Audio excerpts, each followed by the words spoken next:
All right, this one is for the community. You've reached out, you've asked about my audio setup. How do I get this clean audio? And so what I wanna do is actually bring you behind the scenes, help you out a little bit, share some tips and tricks to get you that cleaner audio.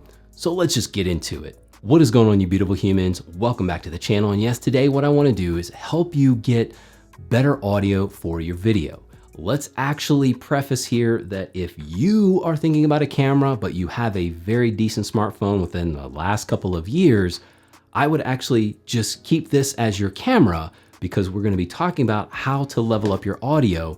And when I'm talking about your audio, I'm talking about making an investment in yourselves and really your endeavors. So just keep that in mind. Another thing too, when we talk about budget, is that the budgets can be wild. Now, I've done some videos on budget audio setups. I will link those up, but what I will also tell you is that audio gear can get into the thousands of dollars, and we are not headed anywhere in that space. Now, I do have a shotgun mic that is just out of the shot here, the Deity S-Mic 2S. You can't see it, but over here on the side, it is about this far away from my mouth and just pointed down in the direction of how I'm actually projecting. And that's really a good way for this particular mic to be set up.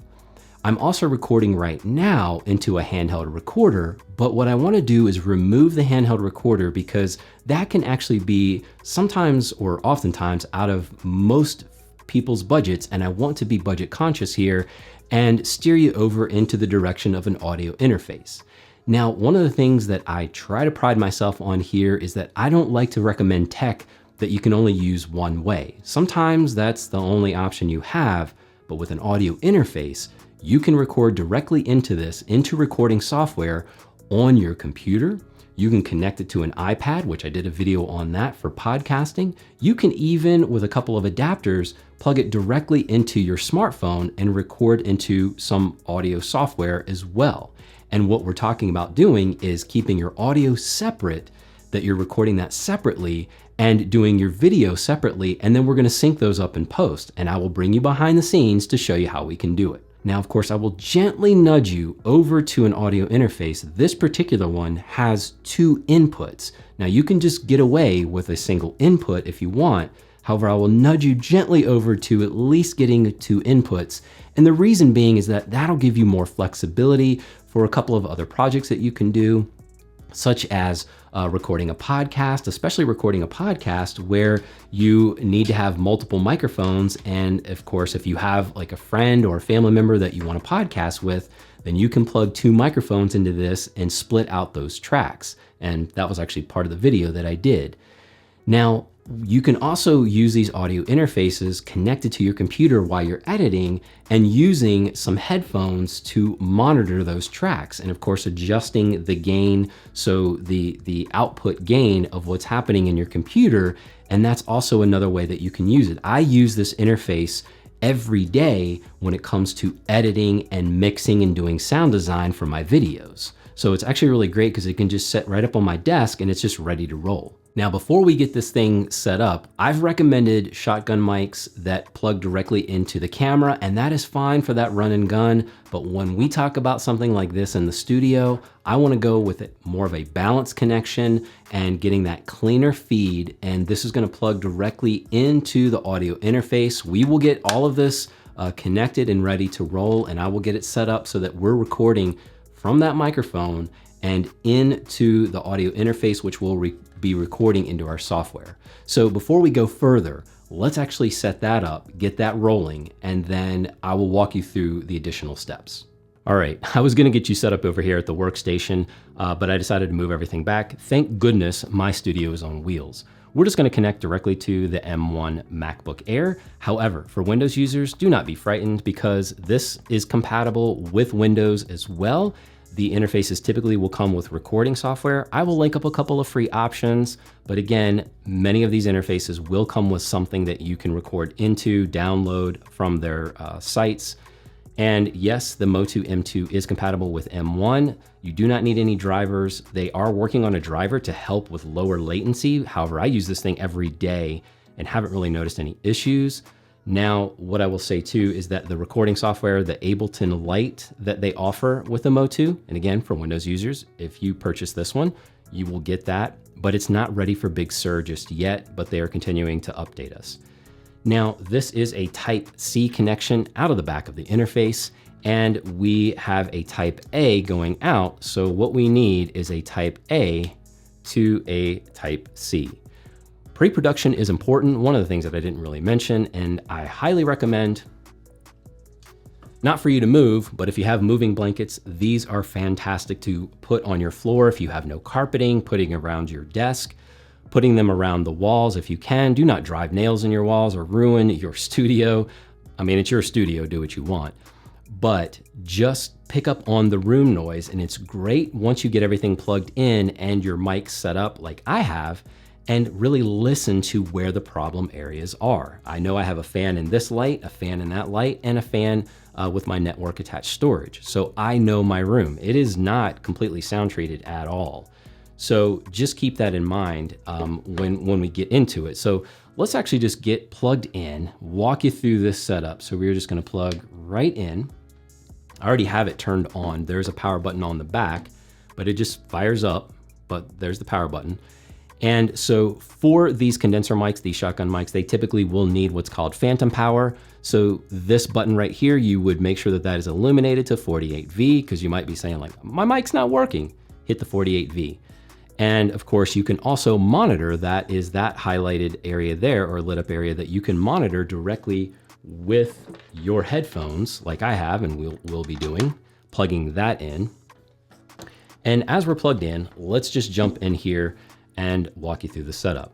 All right, confirming in system preferences that our input is the M2, our output, I wanna monitor via the M2. However, if you need to monitor via the speakers and you just wanna plug headphones into the headphone out, you certainly could do that as well, but why not just use your interface?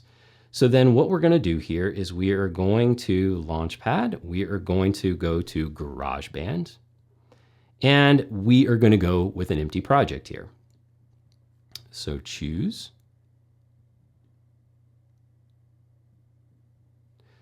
Now, it might default to software instrument. I'm gonna move over here to audio and input one. So here's the thing, before we get things plugged in, so I have input one and input two because this is a dual input. So I have two inputs in this interface. So we're just gonna go with input one and we are going to create. Now what I need to do now is, here's another tip. Make sure that the microphone in your camera itself is picking up your voice, because we are going to need that for the sync later. So make sure that you at least have a working microphone.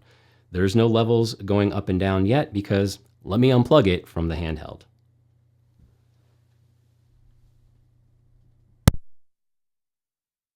Now you get to hear that gross built-in audio with the camera. So we are going to plug in the cable here.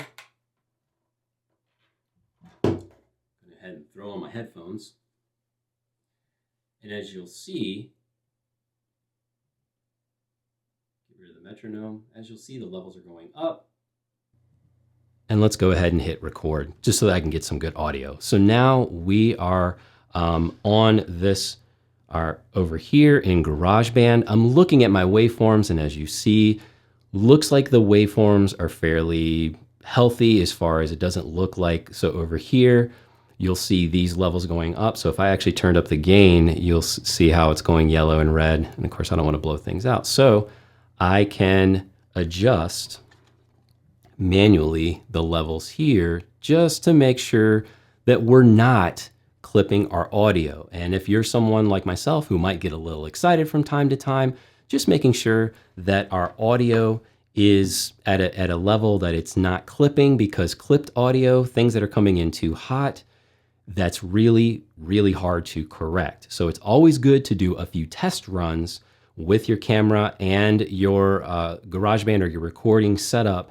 Listen to your voice, listen back to it, listen to the sounds in the room without even talking. So don't say anything, and get some of those room noises, and make sure that your audio sounds good before you just hit the record button and go. Now, what we're gonna do here is I'm gonna show you a quick tip, because usually your video editor can sync up your footage with your audio track. However, for old school, I've done a video on this before, but the old school way to sync up your camera and the audio that you're picking up is or. And of course, you'll see those spikes within that waveform, and that will allow you to sync up the camera audio with the audio from the recording that you're doing on your computer. And again, one of the nice things that I do like to have is being able to do this on a laptop so that you can actually check in on the waveforms, making sure that everything is looking okay. Another thing to think about though, for those of you that have a computer that has a fan in it, and especially with my other MacBook Pro, it will rev up, so that will be in your audio. So if you need to move this away from you or put it somewhere, get a very long XLR cable that runs to a desktop or your laptop somewhere else, maybe across the room to where it's not picking up, because that's the one thing, is that these condenser mics are fantastic, but the rejection, it's a little bit harder as far as that noise rejection is concerned. It will pick up quite a bit. So again, that's part of your pre-production to consider, because trying to edit those things out is much more challenging. All right, back over on the handheld here, because we have stopped our recording, and what we want to make sure of is that when we share, so when we save the file or we share, what I want to do here in GarageBand specifically, but your editor may be very different, is I want to export the song to disk. Now, what I try to make sure of is, okay, so this is audio track for YouTube. Now, what I like to recommend to folks is going with a WAV file if you can. And because the reason being is that I've always given this example of baking. It's just like getting the ingredients, all of the data, all of the information that you need to edit and work some of those pieces out when it comes to your post-production. Whereas a .mp3 is meaning that it's already baked. Same thing with video footage. A .mp4 is usually already baked in. However, the raw files, this is like the raw information, it's best to have that. And so as far as these options, uncompressed 16-bit or uncompressed 24-bit, I mean, 16-bit is fine because YouTube is going to compress your audio anyway. So we're just going to go ahead and export that. And what that's going to do is then that'll give me that file that I can bring into my video editor. Now, one of the things that you might ask is that, can you edit within the software before you export it to a .wav? And yeah, you can. So you can add the compressor and the EQ, noise gates, trying to remove any kind of noise. I just wouldn't recommend you trying to cut like ums and ahs or any mistakes that you might have made or had to go back and do things, because it still needs to sync up with the video footage, the video file. And when we bring that into the video editor, you need the length of that to all be the same, because if you're cutting within the audio editor first and then trying to bring it into camera, it's not going to sync up. And speaking of syncing it up, let's get to that part. All right, in the editor, and I have some clips that I've already recorded, and then what I'm going to do is do the auto synchronization, and then I'm going to show you how to do it manually. So here we are with the intro clips from this video, and what I can do is I've highlighted the video portion, which has the built-in camera. And then I'm going to hit Command and highlight that one as well. Make sure they're both selected. Then what I'm going to do is I am going to right-click, synchronize the clips, click OK. And let's see if that worked. So use these audio interfaces connected to your computer while you're editing and using some headphones to monitor those tracks. All right, let's bring those in the timeline here.